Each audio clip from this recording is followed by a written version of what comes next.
Welcome back to the morning show here on Arise News. So we've talked about World Cup 2018, but let's take a look inside Nigeria. We have a large group of talented Nigerian footballers, but we often see our people cheering the likes of footballers from Chelsea, Man U, Arsenal, and the list goes on. So why do we see Nigerians being more vocal about their admiration of foreign players and foreign teams?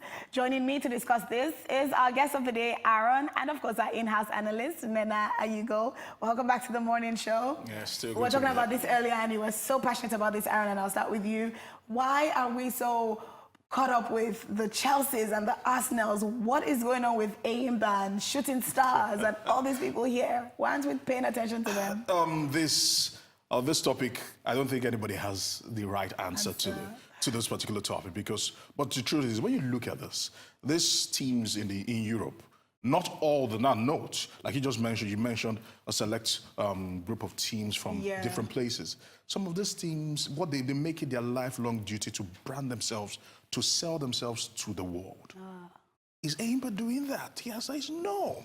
For example, according to reports, over 500 million, Manchester United claim to have 500 million supporters around the world. Of course, a chunk of that is in Asia. We've got a lot of them in Africa. They're spread across the rest of the continent. But you look at it and you say to yourself, how is Manchester United projecting themselves? Right. How are they projecting themselves? It's the reason, it's what gives them the appeal, because the kind of players they get, you were talking about Alexis Sanchez, for example. Yeah. They know that if they bring in Alexis Sanchez, more people want to come to Manchester United. Right. More people want to support Manchester United. More people want to watch the match of Manchester United. More shirt sales will actually go. So they look at the whole business of football, and we just focus on what's happening in the pitch. Well, to piggyback off what you said about like the whole branding, we've seen a little bit of the admiration of like Nigerian teams coming back, especially with the Nike Nigeria the new jersey collaboration. Yeah. I think a lot of people were, honing into the design,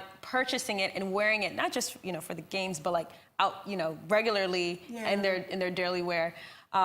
Even when I think Homecoming did an event recently where they brought that, that Nigerian jersey, and it's been kind of Naomi Campbell wearing it. So I think that, they're seeing that the jersey not only is, so it could be a vehicle to like spread awareness outside of Nigeria and get other people interested. Talking about the jersey, according to reports, according to those that are going to the World Cup, Nigeria actually has the most beautiful jersey. Hey. So you see, so the point now is this. Now, just to buttress your point, the fact that Nike has actually taken this to the next level for Nigeria. Already, everyone is excited about the jersey. Everyone is purchasing the jersey, not just Nigerians alone, because they know that it looks good on me. So whether it's Nigeria or not, the fact that it looks good on me and I want to wear something that people will commend me for, I will go for it. Yeah. And that's just it. And I think it starts there. Would you say like getting people, getting that visibility, and then getting people to key into the actual teams? Right. Because talking about teams, when I asked you who the major contenders were, Nigeria did not come up. Oh, we don't have that pedigree. We don't have that clout yet. No. We're so far away from it. That's the truth. Because it's not just putting a group of 11 players together in the pitch. A lot goes into winning a World Cup. Isn't there something to say for passion? I know you talk about experience, but isn't there something to say for passion? I mean, can't passion win the World Cup? And as shocking as it may sound, when it comes to passion for football, I don't think Nigeria even comes close. Shocking as it may sound. I used to think that Nigerians were very passionate about football, but you need to see the Germans. For example, in Germany, they have the most attendance, in the stadiums in their German Bundesliga. It's always filled. We're talking about 80,000, 60,000. Every single week, big, small matches, they always come out in mass. Now, not to talk of the English, not to now talk about the Asians. Spanish. Then the South Americans, those guys are crazy. They are crazy. These are places that some of them, they even own they even own shares in their club. So the club is not just...